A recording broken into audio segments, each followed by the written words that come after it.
You know, the only reason that we know so much about what happened in the Karen Read investigation is because the feds stepped in.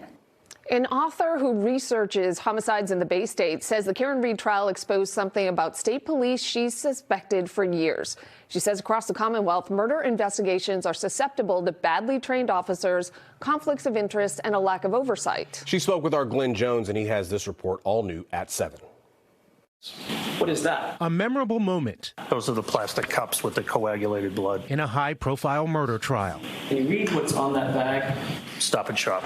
It's one of many revelations from the Karen Read case that led to endless chatter on social media, criticism from legal experts. The optics are terrible. For true crime writer Susan Zalkine, who investigates why things like red Solo cups happen in Massachusetts homicide cases, the Read trial was a light bulb moment. We went through some of the police work from the Read trial to get Zalkine's perspective. She says the Commonwealth's main obstacle is the lack of a centralized, statewide major crimes unit with highly trained investigators like every other state in New England.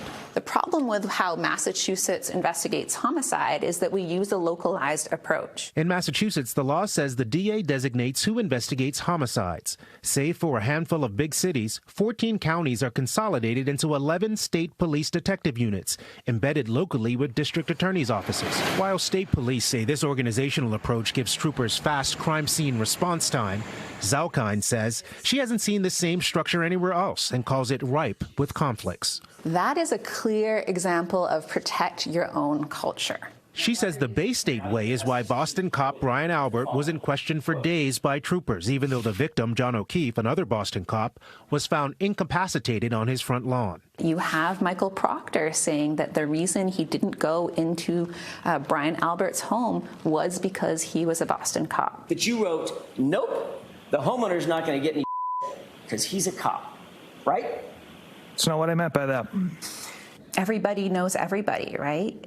The same localized units are working murder cases rather than bringing in a specialized force. We do things differently here in Massachusetts, and we're seeing corruption over and over again. State police declined to talk to us about the Karen Read case given the second trial, but they did give us new data. These are the homicide solve rates for state police over the last 5 years. The statewide average, 94%.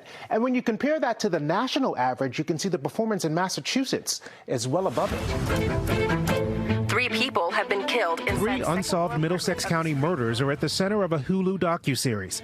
It probes a Waltham triple homicide in 2011 and explores whether Tamerlan Tsarnaev was the killer before the marathon bombing. The current Middlesex DA says the case remains open and active.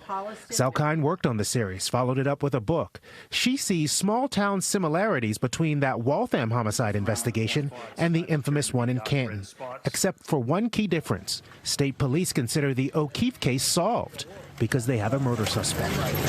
The public is left wondering if the detective unit in the Read case is the exception or the norm. A former MSP detective with 16 years experience and now teaches criminal justice has this reminder. You got one situation where it looks bad. Well, what about the other 2,300 guys on the state police that are out there every day doing the right thing? It's not newsworthy, so it doesn't catch that attention. Sandra Birchmore's death is another case to grab headlines. It is not in the state police data we shared because MSP concluded it was not a homicide. The feds allege that it is a homicide, and a police detective at the time is the killer. Next week, we'll dig further into police data, police conduct, and the public's trust in police when we officially launch a new series called Commonwealth Confidential: State of Policing. I'm Glenn Jones.